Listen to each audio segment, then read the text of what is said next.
y a une raison pour laquelle certaines personnes restent inébranlables, quoi qu'il arrive.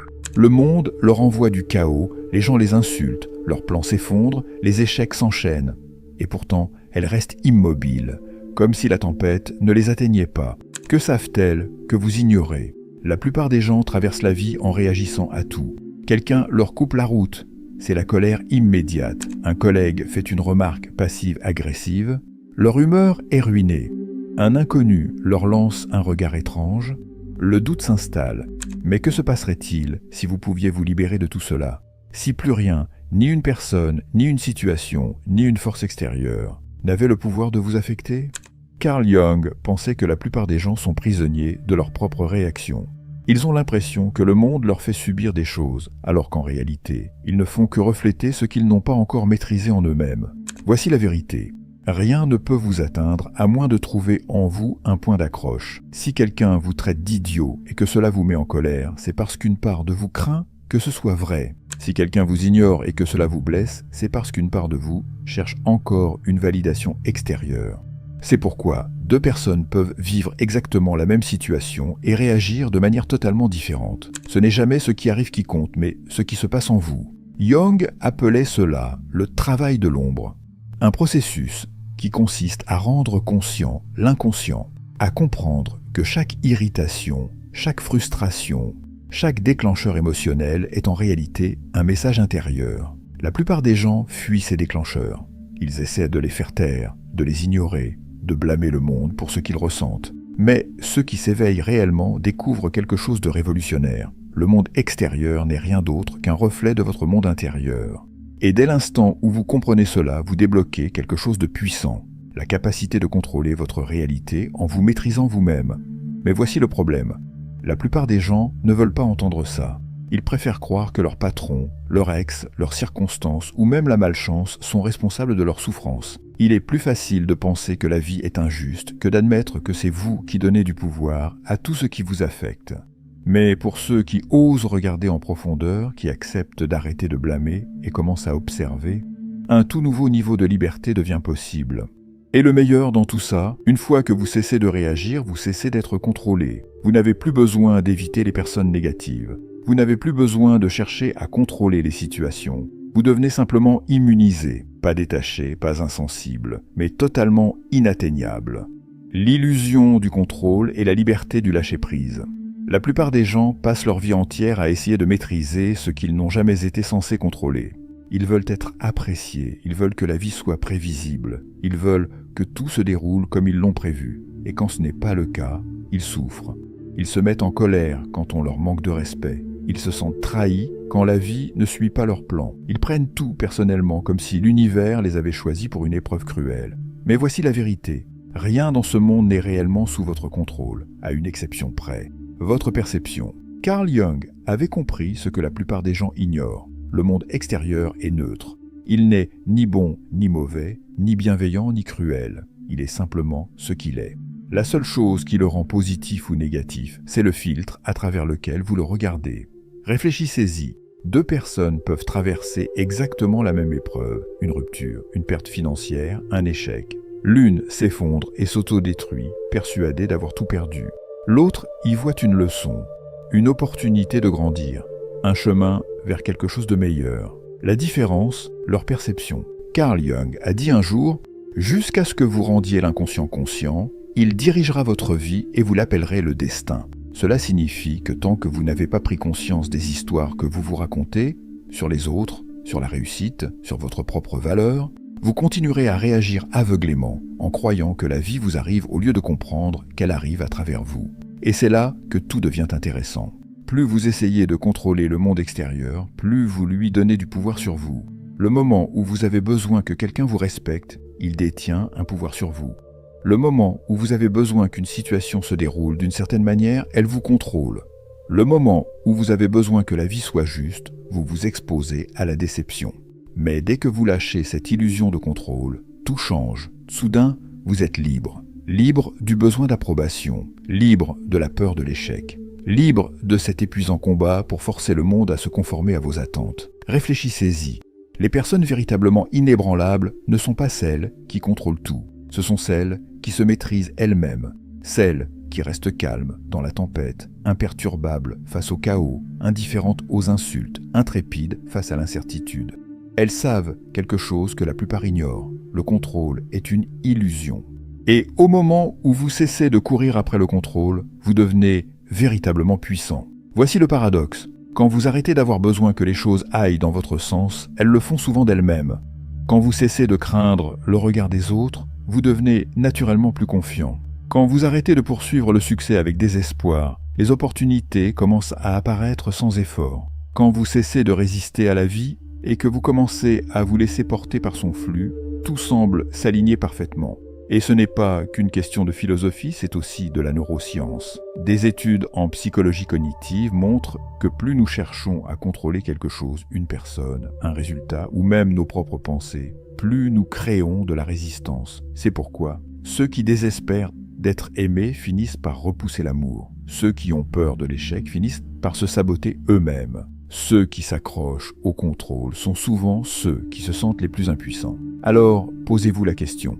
Êtes-vous en train de réagir à la vie ou maîtrisez-vous votre perception?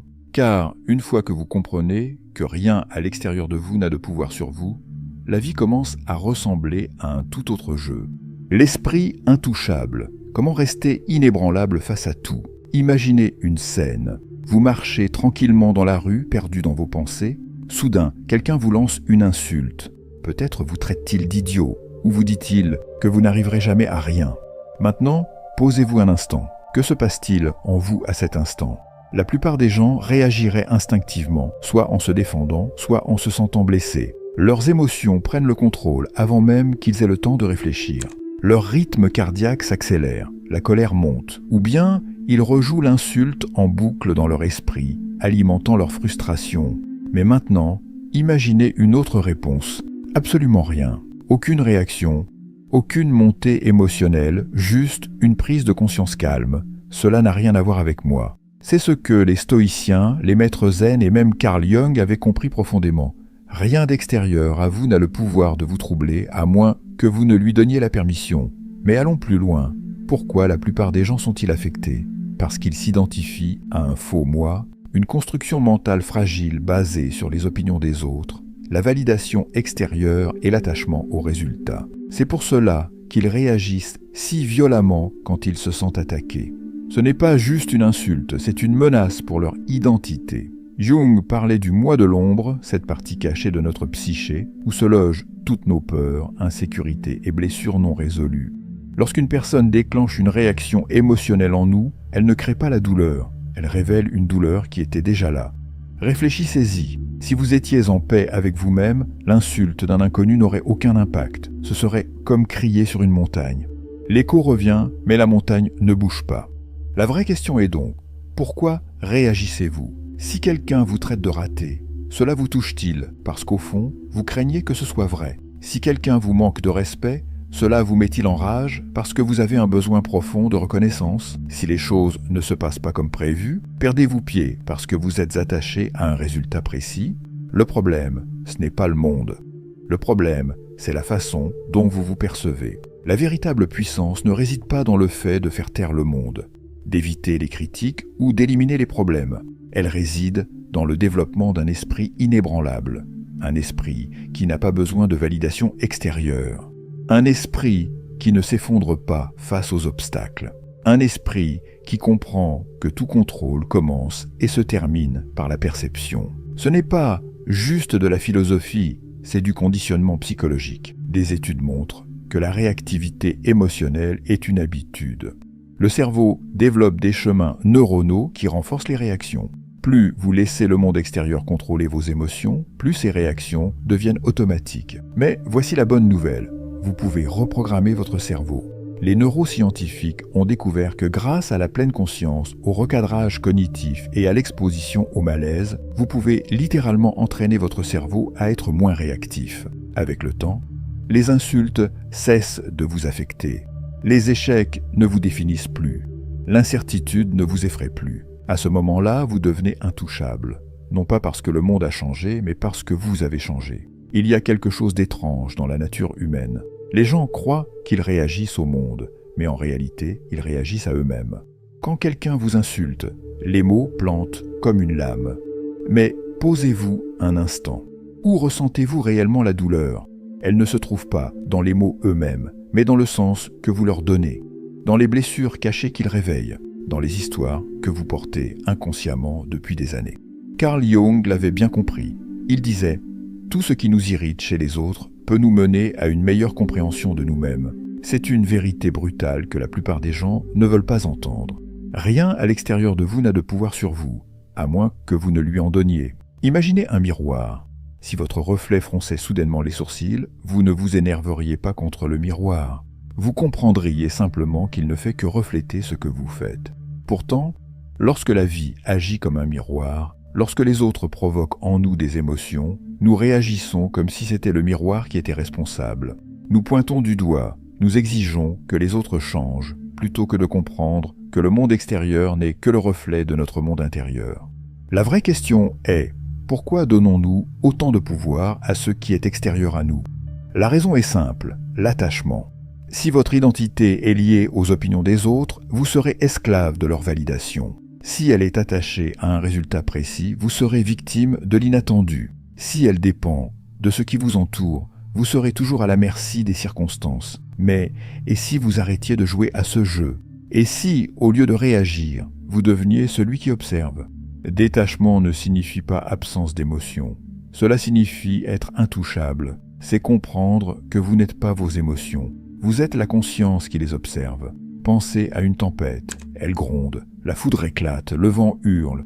Mais au-dessus d'elle, le ciel reste intact. Vous êtes le ciel, pas la tempête. C'est pourquoi le véritable pouvoir ne réside pas dans le contrôle du monde, mais dans le contrôle de votre perception du monde. Et voici la meilleure partie. Lorsque vous cessez de réagir, vous commencez à contrôler la réalité elle-même. Les gens le perçoivent. Ils ne peuvent pas vous ébranler. Ils ne peuvent pas vous manipuler. Ils ne peuvent pas affecter votre paix intérieure parce qu'à ce moment-là, vous possédez votre énergie. La question est donc, comment entrer dans cet état de présence intouchable? C'est ce que nous allons découvrir maintenant. Alors, comment entrer dans cet état de présence intouchable? Cela commence par un changement radical de conscience, comprendre que vous n'avez jamais réagi au monde, seulement à l'interprétation qu'en fait votre esprit. Réfléchissez-y. Deux personnes peuvent vivre exactement la même situation et en ressortir avec des émotions totalement différentes. Quelqu'un vous bouscule dans la rue, l'une passe à autre chose, tandis que l'autre le prend personnellement et rumine sa colère pendant des heures. L'événement est le même, mais la réponse est totalement différente. Pourquoi ? Parce que la réaction n'a jamais été liée à l'événement en lui-même, mais à la perception qu'en a l'esprit. Carl Jung parlait souvent de l'ombre, cette partie inconsciente de notre psyché que nous réprimons, les blessures que nous cachons, les émotions que nous rejetons. Pourtant, ce sont justement ces éléments qui nous contrôlent. Pourquoi certains mots nous déclenchent-ils? Pourquoi certaines personnes nous agacent-elles? Parce qu'elles appuient sur des parties de nous que nous n'avons pas encore pleinement affrontées. Si quelqu'un peut facilement manipuler vos émotions, c'est qu'il détient une partie de vous que vous n'avez pas encore possédée. Le secret pour devenir inébranlable n'est pas de supprimer les émotions. Il s'agit de les reconnaître pleinement et de leur ôter leur pouvoir. Plutôt que de lutter contre vos déclencheurs, étudiez-les. Au lieu de blâmer les autres pour avoir provoqué vos émotions, demandez-vous « Quelle partie de moi est mise à jour ici ?» Imaginez un échiquier. La plupart des gens traversent la vie en jouant les pièces, réagissant à chaque mouvement, pris dans le jeu. Mais la véritable maîtrise, c'est de devenir le joueur, celui qui voit l'ensemble du jeu. Mieux encore, devenez la personne qui observe le jeu depuis le dessus, voyant tous les mouvements avant qu'ils n'arrivent. C'est cela, le détachement émotionnel. Ce n'est pas de l'insensibilité, mais de la maîtrise. Vous ne faites pas l'impasse sur les émotions. Vous les comprenez tellement profondément qu'elles ne vous contrôlent plus. Vous devenez un observateur, au lieu d'être un prisonnier de vos réactions. Et voici la partie incroyable. Une fois que vous cessez de réagir, c'est le monde qui commence à vous répondre. Les gens perçoivent ce changement d'énergie. Vous ne courez plus après la validation, alors les gens cherchent à l'obtenir de vous. Vous ne réagissez plus à la négativité, donc elle perd son emprise sur vous. Vous cessez d'être une marionnette du monde, et vous commencez à être celui qui tire les ficelles. La clé est la conscience de soi en temps réel. À chaque instant, vous avez deux choix, réagir de manière irréfléchie ou observer consciemment. La prochaine fois que quelqu'un essaiera de vous provoquer, Attrapez-vous dans cet instant précis avant de réagir. Ressentez le déclencheur monter. Mais au lieu d'agir, observez simplement. Comme un scientifique qui observe une expérience. Détaché, curieux, c'est là le moment de pouvoir. Mais comment aiguiser cette compétence pour qu'elle devienne une seconde nature? C'est ce dont nous parlerons par la suite. Le moment où vous cessez de laisser le monde tirer vos ficelles. Vous reprenez le contrôle. Maîtrisez vos réactions et vous maîtrisez votre réalité. Maintenant, dites-moi, quelle a été votre plus grande prise de conscience sur votre comportement? Laissez-moi un commentaire.